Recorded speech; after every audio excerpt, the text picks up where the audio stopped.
നടനും നിർമ്മാതാവുമായ മണിയൻ പിള്ള രാജുവിൻ്റെ മെലിഞ്ഞ് കവിളുകളൊട്ടിയ രൂപം കണ്ട് ഇപ്പോൾ സോഷ്യൽ മീഡിയകളിൽ ഒരുപാട് അഭ്യൂഹങ്ങൾ പരക്കുന്നുണ്ട്. മമ്മൂട്ടിയുടെ മേക്കപ്പ് മാൻ ജോർജിൻ്റെ മകളുടെ കല്യാണത്തിന് വന്നപ്പോഴായിരുന്നു എല്ലാവരും അദ്ദേഹത്തിൻ്റെ ക്ഷീണിച്ച രൂപം ശ്രദ്ധിച്ചത്. ആവശ്യമില്ലാത്ത അസുഖങ്ങൾ സ്വന്തം അച്ഛന് ചാർത്തിക്കൊടുക്കുന്നതിന് മുൻപ് തന്നെ മകൻ നിരഞ്ജ് കാര്യങ്ങൾ വെളിപ്പെടുത്തി.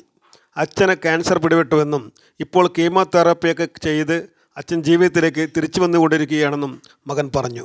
അച്ഛന് ക്യാൻസർ ആയിരുന്നു, തൊണ്ടയിലായിരുന്നു ക്യാൻസർ. കീമോയും റേഡിയേഷനുമെല്ലാം കഴിയുമ്പോൾ സ്വാഭാവികമായി തൈറോയിഡിലുണ്ടായ വ്യതിയാനമാണ് അദ്ദേഹം മെലിയാനുണ്ടായ കാരണം. പിന്നെ കീമോതെറാപ്പി കഴിഞ്ഞതല്ലേ, വായിലെയും തൊണ്ടയിലെയും തൊലിയൊക്കെ ശരിയായി വരാൻ ഒരു 6 മാസം എടുക്കും. അപ്പോൾ നല്ല ഭക്ഷണമൊക്കെ കഴിച്ചു തുടങ്ങാമല്ലോ, പോയ വണ്ണമൊക്കെ തനിയെ തിരിച്ചു വന്നോളും എന്ന് നീരജ് പറഞ്ഞു. മോഹൻലാലിൻ്റെ തുടരും എന്ന സിനിമയാണ് മണിയൻ പിള്ള രാജുവിൻ്റെ പുറത്തിറങ്ങാനിരിക്കുന്ന ഏറ്റവും പുതിയ ചിത്രം. ആരോഗ്യം വീണ്ടെടുത്ത് അച്ഛൻ ഷൂട്ടുകൾക്ക് പോകാനുള്ള തയ്യാറെടുപ്പുകൾ ആരംഭിച്ചു കഴിഞ്ഞുവെന്നും നീരജ് പറഞ്ഞു. തുടരും എന്ന ചിത്രത്തിൽ അച്ഛൻ്റെ ഒരു ഗംഭീര തിരിച്ചുവരവ് തന്നെ പ്രതീക്ഷിക്കാം. പിന്നെ മോഹൻലാൽ സിനിമയുടെ നിർമ്മാണവും അടുത്തു തന്നെ ഉണ്ടാവും. അതിൻ്റെ സന്തോഷത്തിലും സമാധാനത്തിലുമാണ് ഞങ്ങൾ, നീരജ് കൂട്ടിച്ചേർത്തു.